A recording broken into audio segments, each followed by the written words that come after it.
r/ask Reddit. What double standard disgusts you? The employee should give 2 weeks notice. Anything else is unprofessional, but the employer will actively obscure their intentions until the very last minute. Right now in Canada, we're in strict lockdown, but a dozen of our politicians have been found vacationing around the globe.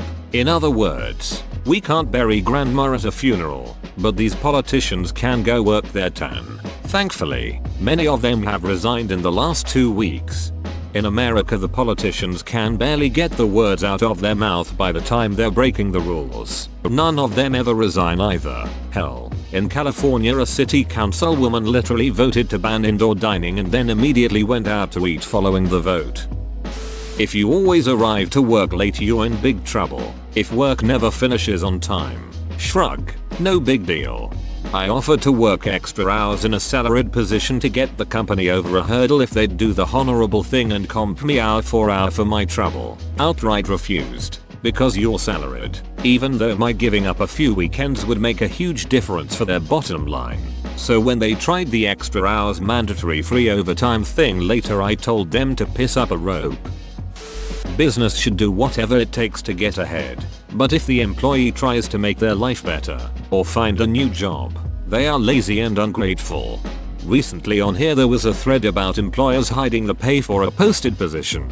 Most people hated it as it was a waste of time to get to the point where they are willing to tell you the pay and it's an insulting amount. A few people were defending it. One guy said that it only makes sense for the employer to hide this from you and try to manipulate you about pay. From the employer's point of view, they need to pay you as little as possible, and if they post a salary, then people who want more than that will not apply. So no chance to underpay someone who is worth more, and they will have to deal with people who aren't good enough for that meager salary. So according to this guy, really, it's for the best that they try to screw you with hidden a salary for job postings. He's saying this as if we're supposed to just agree with it and not stand up for ourselves and just bend over and take it. But us demanding to know the salary during the first contact about a job? Unacceptable. How dare we try to interfere with the company trying to screw us? When I leave a job, I'm generally expected to give 2 weeks notice so the company isn't left without essential things being done. When a company decides to let me go though, no warning to start putting in applications or saving more money, you're just gone. Total horse shit. Not in countries like Germany. It's harder for the company to get rid of you than you leaving. Similar in Australia, they need to give notice. I think I had one where it was 1 month notice, but they got around it by just paying me for the month and not having me come in, as I could have been a security risk if I was disgruntled. Certainly didn't mind being paid for a month to not come to work. I wish I could spend one day talking to my mother the way she talks to me, sniping at her over every mistake, shouting her name from across the house and expecting her to drop everything and come talk to me, dismissing anything she says that I don't agree with by just saying no with no actual argument and expecting her to drop it. A woman with her kids is taking care, a man with his kids is babysitting. I went to the bank with my kids once and I got hit with being Mr. Mom. I am their primary caregiver. Abusive behavior is funny when coming from a woman. I pointed out to my husband that in movies and TV shows, women get upset by a man's actions and slap him and no one bats an eye. I'm an older woman who grew up with a violent mother and I know firsthand the scars that remain from those acts of abuse. Over the years I've heard too many horror stories from male friends and in forums where they describe horrific physical, verbal, and emotional abuse from their female partners. Showing a woman hitting a man normalizes this cruelty and it needs to stop. Spot on. As a man who had previously been pushed around and punched in one instance, let alone the constant psychological and emotional abuse throughout the entire relationship before leaving an ex many years ago, it was treated as a complete joke by both the police and most friends people I knew. The policeman laughed at me and said, "Mate, that doesn't sound right. Women don't do that sort of thing," and most other people I know just had a laugh about it, not taking it seriously whatsoever. I wasn't in any real danger as I'm a strong person who is physically capable of defending themselves. But that is irrelevant. Would it have been the same story if I had been cracked in the jaw and pushed around by a bloke? If I was a woman, you be the judge. If you owe a company money, you will be charged interest late fee service interruption almost immediately after the due date. If a company owes you money, you might see it in 4-6 weeks/2-3 billing cycles. Just to add to this, you miss your bill to your internet cable provider by a day and you pay fees out your ass. Your service goes down for a week. Oh well, you get jack shit. Men versus women. Guys is untrustworthy, skeevy characters around children. There was a guy who posted a while ago who portrayed my point exactly, about his experience being a teacher in infant school or something. Can't remember exactly, but the kids were pretty young. He loved being a teacher to help them, give them a good future, and watching them learn and develop into smart kids. However, there were a couple of occasions he got pulled aside by the head teacher for being inappropriate. One of them being taking a young girl to the classroom nurse's office and giving her some antiseptic cream and plaster for her scrapes, since she fell over in the playground, purely because he was the guy he was told parents might feel uncomfortable about that by his own head teacher. Like leaving a crying, bleeding kid in the playground was a more appropriate idea than her own teacher helping. I was at the park working out a few years ago and on a bench was a couple arguing. The girl proceeds to slap the crap out of her boyfriend. She then goes for another, but the dude blocked her and held her wrist. The girl then burst into tears and questions why he hurt her like that. To myself I was thinking, wait, you can hit him but when he defends himself it's wrong? Like WTF. I know, right? I see videos of girls hitting men and people don't care, and when the man steps in to defend himself everyone's like, whoa, now break it up. You should have said that when she was hitting him. Cigarette butts. They're not biodegradable and it's a fire hazard. We have issues with coffee cups, plastic bottles, etc. But we're totally fine with cigarette butts. If you're a smoker, make sure it only hurts you and nobody else. I just don't understand why smokers feel it's okay to leave their butts on the ground, toss them out the window, and so on. They'll be within 10 feet of a trash can and still just litter. Why is this acceptable? Politicians not following their own covered guidelines. It has become rules for thee, but not for me. Child predators. Both men and women should receive the same charges.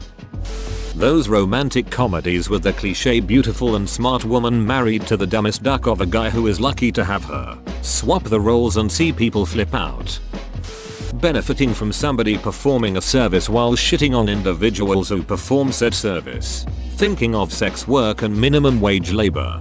I have the perspective that if I am paying someone to do something I either can't do or don't want to do, then I am the one that is in need of help and they are doing me a favor by doing it. If I don't respect that relationship, then they can easily say, nah, I don't want to do it for you, and I am stuck doing the thing.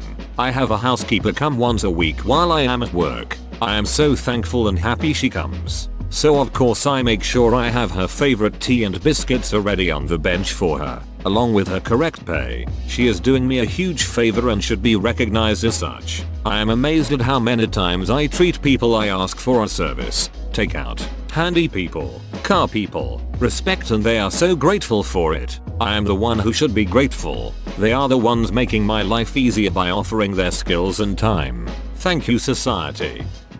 Wealthy people don't seem to be accountable for white-collar crimes like poor people who commit petty crimes. Wealthy people get huge tax breaks and can spend more money on themselves or invest to make even more. Investments are taxed at lower rates so people that can afford to invest make even more. Meanwhile, those at the bottom get no wage adjustments for inflation while the cost of everything else increases from inflation.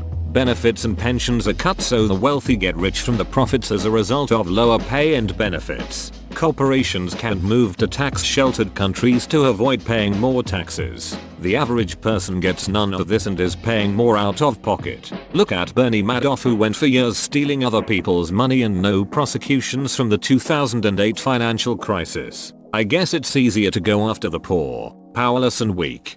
And the amazing thing is that the elites or even middle class people will often shit poor people for being lazy or entitled, as if their circumstances had no hand in making them stay poor. It's one hell of an elite propaganda and it's ducking working. Women rarely get complimented for the things men get complimented for: assertiveness, accomplishments, basically any intentional act. They'll be passed on as beachy, triggered and overachieving. The compliments women get are compliments men rarely get. Being told that certain characteristics about their personality makes others feel good. Appearance compliments. This is absolute fuel for who has it worse. I know, but there is no lying in that both sides are receiving an imbalance in the kinds of recognition they wish they'd get. Making fun of men in comedy movies. Every father has half the IQ of his wife. I especially notice that in commercials. Every single commercial the guy is wrong or an idiot. There was even one where a dad orders takeout but suddenly can't pay for it, so his 7-year-old daughter steps up and pays for it, and it rolls her eyes at him. Having opinions on styles. Was at a bar with some friends and the girls were making fun of this guy's hair. Then a girl came in with the buzzed side of the head thing and I commented that I wasn't a fan of that style, and they got super defensive for her and telling me she can do whatever she wants and I can go duck myself. Yeah, she can do what she wants. Evidently, I don't care for what she wants. Basically being against violence but making comments about how men will get raped in prison.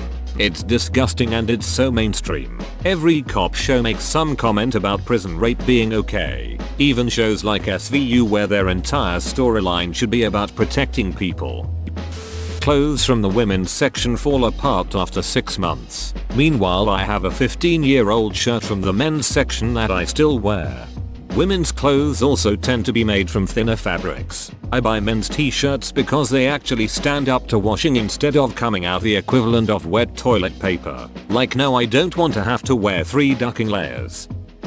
Playing video games is a waste of time. Unproductive, and you should be ashamed of doing that in your free time if you're older than 18. In fact, you're immature if you do. But reading a book, watching TV, Netflix, going to a bar/club etc. is completely fine and encouraged for all ages. Well, except bars and clubs. Why the hell do people despise video games specifically with such a passion? You're playing games when you could be something productive. Bullshit. You wouldn't say that to someone doing anything that I specified above during their free time. But you would to someone playing games, regardless if they actually were productive during the rest of the day or not. Teaching about how bad Hitler and the Holocaust were, while the collective nations of the world do nothing about China and its treatment of Uyghurs while enjoying cheap electronics. No one cared about the Holocaust at the time. If Germany hadn't been actively attacking other countries, no one would have stopped the Holocaust. It sucks, but we can see it now.